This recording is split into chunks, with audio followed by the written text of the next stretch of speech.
सो है guys, welcome back to my new blog. कैसे हो आप सब? आई हो बहुत ही अच्छे होंगे। मैं भी बहुत अच्छी हूँ और सभी लोग का सीटेट का प्रिपरेशन बहुत अच्छी चल रही होगी, क्योंकि ओनली जो है सो 1 महीना बच्चे हैं। तो 1 महीने के अंदर क्या पढ़ना है नहीं पढ़ना है, और पेपर 1 के कैंडिडेट हैं या पेपर 2 का कैंडिडेट है तो क्या ज़रूरी करना है। तो बहुत सारी चीज़ें जो मैं आज टॉपिक्स यहाँ पर शेयर करूँगी अपने साथ से एक्सपीरियंस के साथ। सो मेरी मॉर्निंग आज सुबह 5 बजे हो गई थी, क्योंकि मेरा आज बर्थडे था, स्पेशल डे था। तो मुझे लोग सवेरे ही उठा दिया। ऐसे मैं 6 बजे उठती हूँ, तो मुझे मॉर्निंग उठा दिए। सारे काम उम करने के बाद आज भी मैंने अपना पढ़ाई नहीं छोड़ा, क्योंकि आज से का दिन बोला भी जाता है कि बहुत बिजी हुआ करते हैं, लेकिन ऐसा नहीं है। अगर टाइम निकाल के मैं रात में पढ़ ही ली हूँ 7 बजे लमसम, क्योंकि मुझे क्लास भी करनी थी और लाइव क्लासेस और कुछ नोट्स भी बनाने थे, क्योंकि मेरा हिंदी का कंप्लीट नहीं हुआ था तो मुझे उसको पूरा करनी थी। और सभी को पता है कि संपूर्ण क्लासेस आने लगी यूट्यूब पर, तो वो भी 2-2 घंटे की क्लास हो जाती है। तो सीटेट एक ऐसा सब्जेक्ट होता है ना कि 5 सब्जेक्ट से बोलने का होता है, लेकिन कितने सारे कॉन्सेप्ट क्लियर होना होता है। तो जो पहले का एग्ज़ाम दे चुके हैं उनको पता ही है। तो इतनी ईजी नहीं है सीटेट जितना आप समझ रहे हो। तो बहुत सारी चीज़ पढ़ने को होता है, और जो स्टडी पे जिसको ध्यान रहता है तो वो तो सारे कवर कर लेते हैं। जिसको बहुत सारे की बीमारियाँ होती है तो वो अपने आप को कैसे छोटे छोटे टुकड़े में वो अपना स्टडी क्लियर करती है, तो वो उसी को पता होता है। तो मैं यहाँ पे जो हूँ से हिमांशी मैम को क्लासेस कर रही हूँ, क्योंकि इंग्लिश के साथ करवाती हैं। सो सबसे पहले मैं उन लोग को बोलना चाहती हूँ जो मेरी वीडियो देख रहे हैं। तो अगर आप मेरे से छोटे हैं तो प्लीज़ आप लोग अपना विशेष देना मेरे बर्थडे को आज, और 4 जून है। और अगर मेरे से बड़े हैं तो अपना आशीर्वाद दीजिएगा।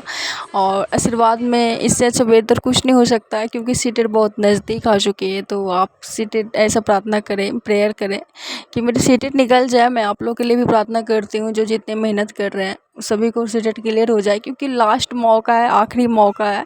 क्योंकि सभी को पता है कि ऑफलाइन एग्ज़ाम है और नो नेगेटिव मार्क्स है, और सबसे पहले कि पैटर्न चेंज नहीं हुआ है, सिलेबस चेंज नहीं हुआ है। तो नेक्स्ट बार ऐसा हो सकता है कि 6 महीने के बाद जो एग्ज़ाम होगा सभी को पता है कि सिलेबस चेंज हो जाएगी।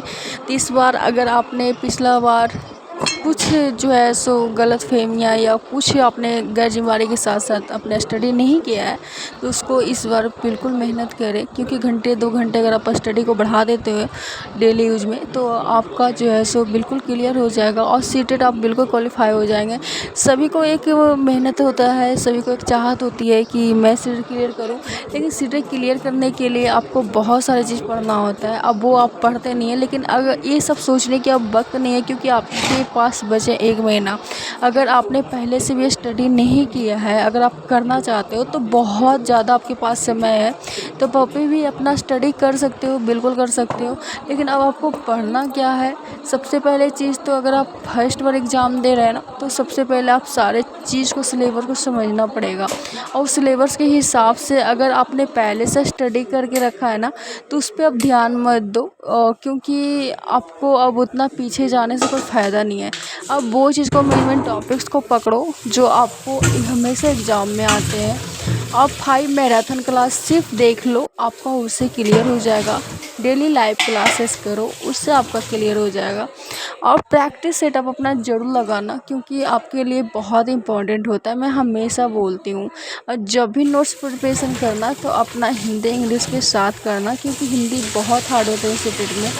तो अगर अभी भी से आप करोगे सारी चीज़ें तो आपका बिल्कुल क्लियर होगा सीटेट, क्योंकि 1 महीना भी बहुत लंबा समय होता है। और जो फर्स्ट बार एग्ज़ाम दे रहे हैं, तो अगर ऑफलाइन एग्ज़ाम है तो आप अभी से प्रैक्टिस ओएमआर का करें, क्योंकि आपके लिए बहुत इंपॉर्टेंट होगा। और वहाँ पे आपका अगर पेपर 1 का कैंडिडेट हैं तो आपने पेपर 1 में क्या सब्जेक्ट लिया है, पेपर 2 में क्या सब्जेक्ट लिया है, वो चीज़ को आप समझ के जाए। नहीं तो आपका 60 नंबर बिल्कुल जो है सो इधर उधर हो जाएगा। और बहुत मायने रखता है 60 नंबर सीटेट में। 1-1 2-2 नंबर से जो फेल होते हैं उनसे पूछिए जो उनकी मेहनत कितनी पानी फिर जाती है, तो उनको कितना दुख होता है जो पास नहीं होते हैं। तो अगर आप 60 नंबर आपका ऐसे चला जाएगा तो आपका तो फिर गया सीटेट। तो उसको सारी चीज़ क्लियर करके जाएं, और अभी से ही प्रैक्टिस करें। आपका बहुत दुकान में अवेलेबल होगा ओमेर पेपर, तो और वीडियो देखिए यूट्यूब पर, क्योंकि आज के डेट में पूछने का किसी चीज़ से बेटर है कि आप यूट्यूब पर एक करके सर्च करें और उसको जो है सो पेपर को प्रैक्टिस करें तो आपका बेहतर रहेगा। क्योंकि आपका 15 मिनट समय दिया जाता है वहाँ पर फिल करने के लिए, लेकिन उनको दिया जाता है जो पहले से एग्ज़ाम दे चुके हैं, तो उनका भी वहाँ पे क्लियर नहीं हो पाता है 15 मिनट में फिल करने में, क्योंकि बहुत सारा चीज़ इन्फॉर्मेशन भरना होता है। तो अगर आप फर्स्ट बार दे रहे हो ना तो आपको प्रैक्टिस रहेगा तभी भर पाओगे। तो ये आपके लिए बहुत इम्पोर्टेंट है।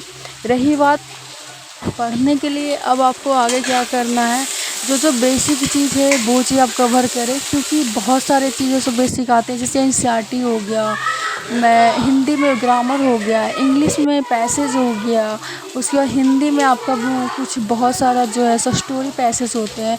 तो ये सारे आपका जो ग्रामर का होता है ना, ये सारे आप बिल्कुल करें, क्योंकि आपके लिए बहुत इंपॉर्टेंट होगा।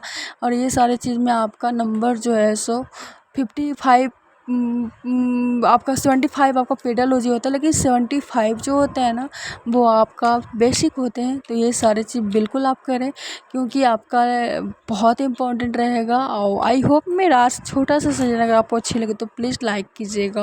और मैं